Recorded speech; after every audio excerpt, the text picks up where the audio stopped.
Hai, Assalamualaikum warahmatullahi wabarakatuh. Welcome back to my channel. Selamat datang sekali lagi ke channel Ihin Agro. Kita semua tahu, gangguan pada tanaman seperti perosak dan penyakit memang masalah utama dalam pertanian.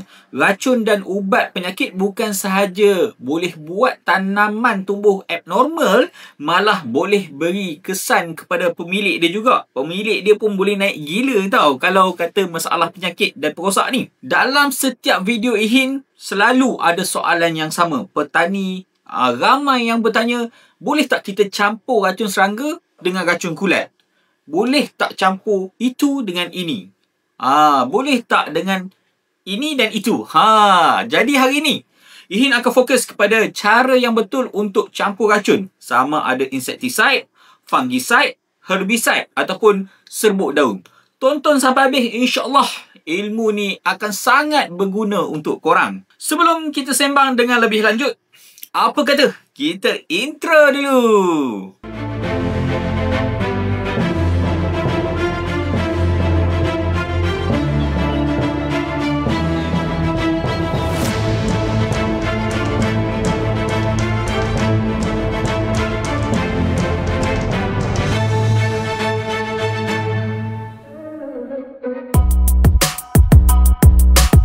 Okey, salah satu sebab kita campur racun adalah untuk meningkatkan keberkesanan kawalan. Betul tak? Bayangkan macam kita bermain tembak-tembak. Kalau kita hanya tembak badan, musuh mungkin susah nak terkena atau lambat mati. Tapi kalau kita tembak kepala dia juga, kesan dia kan lebih cepat nak mati kan?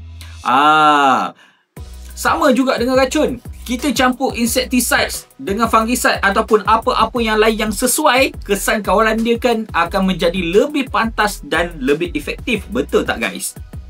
Tapi sebelum kita campur, kita perlu faham bahan aktif dan risiko rintangan racun yang kita gunakan. Jangan kita campur sesuka hati kerana jika kita salah campuran, racun mungkin kurang berkesan dan bahkan tidak berfungsi langsung guys. Sebagai contoh, Ihin ambil satu contoh. Insecticide yang mengandungi abamectin tidak sesuai dicampur dengan insecticide lain dari kumpulan yang sama seperti emamectin benzoate. Begitu juga jika kita ada bahan aktif dari kumpulan 3 dan 4, ia boleh dicampur dengan bahan aktif dari kumpulan yang lain. Tetapi mesti ikut prinsip efektif dan juga efisien. Prinsipnya mudah. Kalau satu racun dah cukup, tak perlu ditambah-tambah. Campuran yang salah hanya membazirkan masa, tenaga dan duit kita, duit petani kan. Untuk fungicide, prinsip dia sama je. Kita boleh campur bahan aktif yang resisten rendah kepada sederhana dan juga daripada sederhana dan sederhana. Tetapi jangan kita campur dengan racun yang resisten dia tinggi. Campur daripada kumpulan berlainan supaya kawalan penyakit kita lebih efektif tanpa kita merosakkan tanaman kita. Selain itu, campuran racun boleh memberikan kesan sinergi, tahu tak? Bayangkan kita nak alihkan benda berat, kalau seorang kan susah. Tapi kalau ada ramai yang membantu, kerja kita akan lebih ringan. Sama dengan racun, campuran tertentu boleh buat bantu tanaman pulih lebih cepat. Contohnya, kalau daun cili yang kuning, kerinting, boleh dikawal dengan insecticide seperti abamectin, contoh kan. Dan kita boleh campur dengan baja macam MKP yang ada kalium dan fosforus. Baja ni bukan sahaja membantu tanaman pulih, tetapi juga memberi tenaga untuk fotosintesis dan pembentukan buah yang sihat. Tanaman yang sakit pun perlukan tenaga tau. Jadi kombinasi ini, sinergi ni akan sangat-sangat membantu tanaman kita. Tapi kita perlu ingat, elakkan kita campur baja tinggi nitrogen semasa penyakit tengah menyerang pokok kita.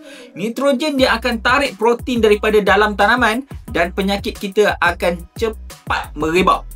Bayangkan tanaman seperti badan manusia kan. Bila badan kita lemah dan terlalu banyak makanan untuk penyakit kita makan, jadi senanglah berjangkit penyakit kita tu. Ada juga campuran yang boleh merosakkan racun tau guys. Fungicide yang dicampur dengan baja organik yang mengandungi mikroorganisme aktif boleh rosakkan racun dan juga mikroorganisme tertentu. Begitu juga dengan racun dengan kalsium yang boleh menjadi antagonis kerana berlakunya hidrolisis. Racun yang sepatutnya aktif sekarang dah boleh jadi tidak aktif dan kawalan penyakit kita akan gagal total guys. Jadi kita kena faham bahan aktif dan juga kandungan baja sebelum kita mencampur. Selain itu, prinsip tank mix bukan sahaja tentang keberkesanan racun semata-mata tau, tetapi juga tentang efisiensi kerja. Dengan campuran yang betul kan, kita boleh jimat banyak masa tau.